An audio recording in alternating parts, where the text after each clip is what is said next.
স্বেচ্ছাসেবীমূলক সংগঠন বগুড়ার শেরপুর উপজেলার গাড়িদহ ইউনিয়নের মহিপুর কলোনি গ্রামে ফ্রেন্ডশিপ সংঘের পক্ষ থেকে সাধারণ মানুষ এবং অসহায়দের মাঝে ইফতার মাহফিলের আয়োজন করেছেন। সেই ইফতার মাহফিলে অসংখ্য জনগণ এবং সাধারণ জনগণ থেকে শুরু করে শিশু বাচ্চারা এবং রোজাদারেরা এসেছে ইফতার করার জন্য।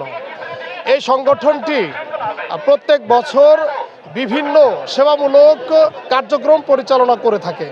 আমরা তারই ধারাবাহিকভাবে আজকে এই রমজান মাসে ইফতারের আয়োজন করেছে তারা।